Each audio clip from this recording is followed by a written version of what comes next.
And then we have a product that we rolled out with Harris County that we've been fighting for years, which is an affordable product for the employee and employer. We focus grouped it. Now, it won't cover everything. Doesn't cover like 2 months at MD Anderson, but it will cover over 80% of the average American's medical needs, including primary care and all surgery. With employer participation, it would be voluntary, but it's a product that I think people want. Do I think that the federal government should borrow money for doing anything new at a time when we're borrowing too much money to begin with? No. And then what do I view? If any law is unconstitutional, and I'm told that by the constitutional law experts who don't have an axe to grind and who are not interested in getting in a press conference, they're not doing it for public PR purposes. Then we'll bring an action if we're the appropriate one to bring the action to have that law set aside. Any action. Okay. I think it ought to be done. Now listen to this. I can guarantee you that we had a city attorney at the city of Houston, and we did not bring lawsuits unless we could find the best outside lawyers advising us of what the merits of that lawsuit were. Period. And you know why? You know why? Because you're spending tax dollars. And I'll give you a little clue. Under constitutional law, all it takes is one lawsuit to have a law ruled unconstitutional. That's just a fact. It is. And I will not spend your taxpayer money on a photo op. Period. I will stand up for Texas. If somebody tells me somebody's done something to our state illegally, I'll stand up to them like I did FEMA. So I guess the follow-up question would be, have you determined whether or not in your mind that is constitutional for the federal government? No, I mean, I haven't. I'm not going to pretend I'm governor before, but I give you the framework. I'll get the best constitutional experts in, and I'll have them tell me. And probably I don't spend a lot of time on it because the Attorney General probably is going to do what he's going to do. Under that system, let's see. What is your thoughts about in terms of making the public education system more competitive, allowing for more school choice, allowing for individuals to have more opportunity to really control the destiny of their children's education versus the essential monopoly that exists today when it comes to government schools? Well, I never noticed there was a monopoly because I've had kids in public and private schools, and I didn't know that I was prevented from doing that until you just posed that. I guess it's a good point. So in terms of making it economically more feasible for people like yourself, like you've enjoyed, more economically feasible for the rest of Texans to be able to enjoy that. Do I think that my tax dollars should be paid to used to get somebody a private school? No. And the reason is because I think that there's scarce. We got to do a lot in our public schools to begin with, including schools who have the responsibility to take all students, including those with special needs, period. But if anybody starts infringing on somebody's right to homeschool or send their kids to private school, then I'll be against it.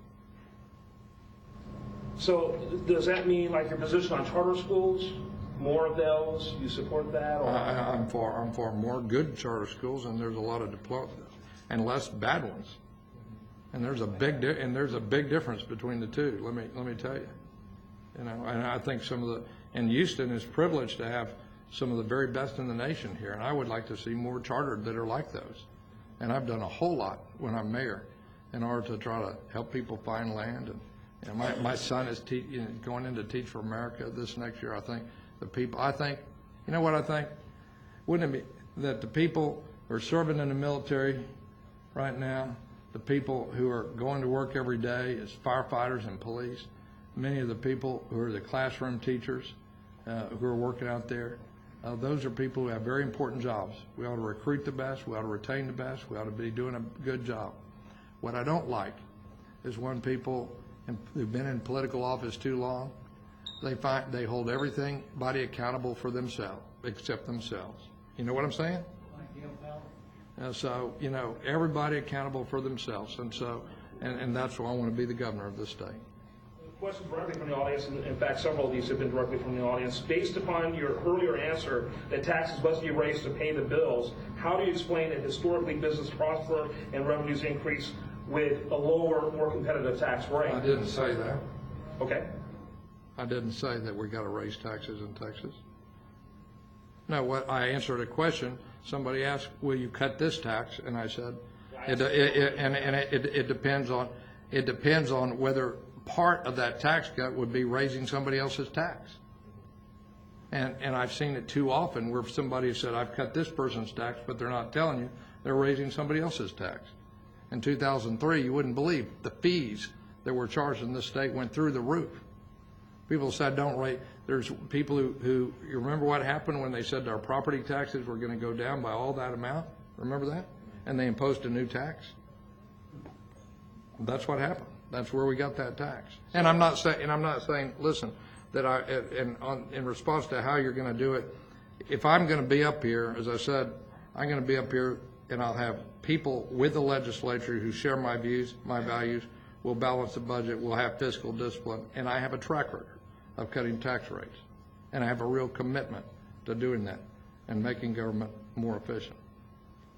So talk a little bit about tax priorities and spending cut priorities. And you talked a little bit at the beginning, but if you could get a little specific about what you think the tax environment in Texas is or should be as governor of Texas.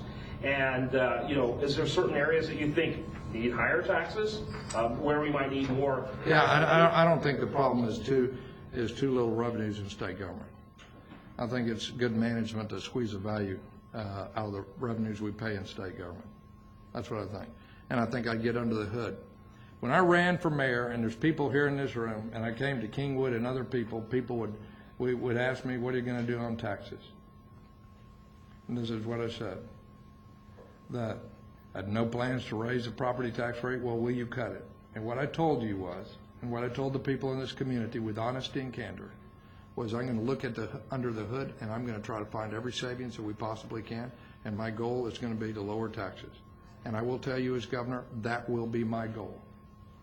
But if you want to run this like a well-run business, you've got to look under the hood and find out how you can optimize that. And there's a couple of people have been at long, tedious meetings with me where we don't just do it where you say, "Well, you got to cut blank." We ask people, what can you do to increase productivity? What vendor contract you should renegotiate?